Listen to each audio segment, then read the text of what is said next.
Okay, let's talk about a story you've probably never heard. We're going back to the spring of 1984, deep in the piney woods of East Texas. Life there was supposed to be quiet, small town rhythms. But a wave of absolute terror was about to sweep through, leaving a family executed, a community completely paralyzed, and a case that would go stone cold for 6 agonizing years. This is the story of why some tragedies just never make the national headlines, but are no less devastating for it. So it all starts on May 1st, 1984, in Longview, Texas. A relative, she's getting worried. The phone calls to the Morgan family just keep ringing, unanswered. So she drives out to their mobile home, probably expecting to find them just going about their day. But instead, she opens the door to a scene of just absolute horror. A discovery that completely shatters the peace of this small Texas town. The victims inside are Jerry and Brenda Morgan, a young couple, and their little boy, Devin, who was just 22 months old. And here's what makes this crime even more chilling for the investigators who show up. Both Jerry and Brenda were reserve marshals for the city. This wasn't just some random act of violence. It felt like an attack on law enforcement itself. But this brutal act, it didn't just happen in a vacuum. The murder of the Morgan family landed on a community that was already living in a state of deep, profound fear. Something else had just happened, right down the road, that had everyone looking over their shoulders. 5. Just months earlier, this was the number of people who had been abducted from a Kentucky Fried Chicken in the next town over, Kilgore, and then executed in an oil field. The community was already raw, already on edge, grieving this horrible unsolved mass murder. And now, this. When you look at this timeline, you can really feel the terror just escalating. First, the KFC murders in September of '83. Then, only 7 months later, the entire Morgan family. You can just imagine the dread spreading across East Texas as this terrifying question started to form on everyone's mind. Are these crimes connected? Is there a serial killer hunting our community? Well, the investigation would eventually reveal that the killer wasn't some phantom, roaming the highways. He was a local guy, hiding in plain sight.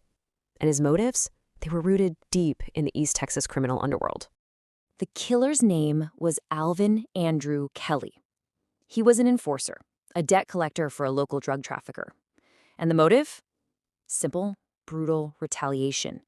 The Morgans, because they were reserve marshals, were suspected of being police informants. This was a message, a horrifying execution meant to silence them and to warn anybody else who might even think about talking to the cops. But Kelly wasn't done. His spree of violence kept going. Weeks later, the decomposed body of his own roommate, a man named John Ford, was found near a lake. Now, because he was found outdoors long after he was killed, the crime scene was a mess. It really complicated the forensic work and just cemented this chilling reality. Alvin Kelly was a ruthless, indiscriminate killer. So you'd think, right, with all this shocking violence, with 4 bodies left in Kelly's wake, the case would get solved pretty quickly. But it didn't. The case went completely cold.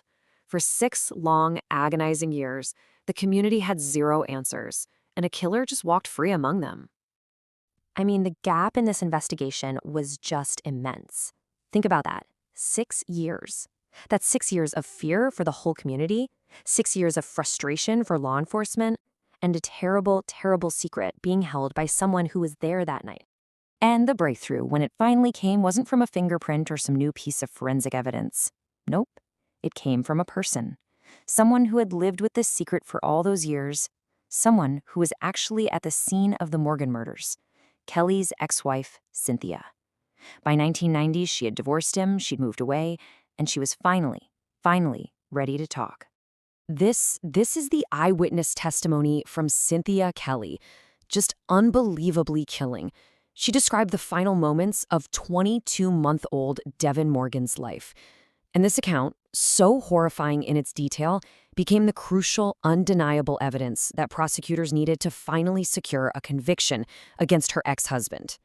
So after Cynthia's testimony, the wheels of justice started turning, and fast. Kelly, who was already serving time for the Ford murder, was charged with killing the Morgans. He was found guilty, sentenced to death. And while the legal process brought a definitive end to his story, it left this haunting question. How did a crime this brutal stay a local secret for so long? And that brings us to the really crucial question here. With a crime this brutal, I mean, the execution of a family, including a toddler, why didn't this get national attention? Why haven't most of us ever heard this story? And why do so many other stories just like it remain forgotten? 40,000. Just let that number sink in. That's the estimated number of unidentified bodies currently in morgues and unmarked graves all across America. It's been called the nation's silent mass disaster. 40,000 people whose names and whose stories have just been lost. You see, it's like this perfect storm of factors, especially for cases in smaller towns like Longview.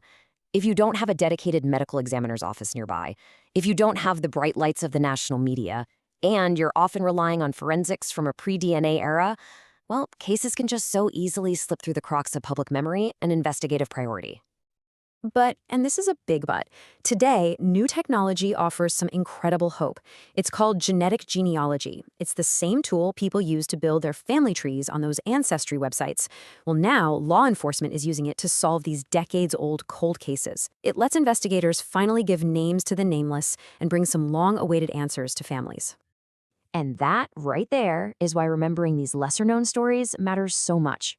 It's not just about the grim details. It's about honoring the victims, people like the Morgans and John Ford. It shines a light on the huge challenge of getting justice everywhere, not just in the big cities that tend to dominate the news cycle. So it really leaves you to wonder, doesn't it, about the thousands of other victims all across the country whose cases are still cold, whose communities are still waiting for answers. How many other Alvin Kellys were never caught? And how many other forgotten stories are just one witness or maybe one DNA test away from finally being told?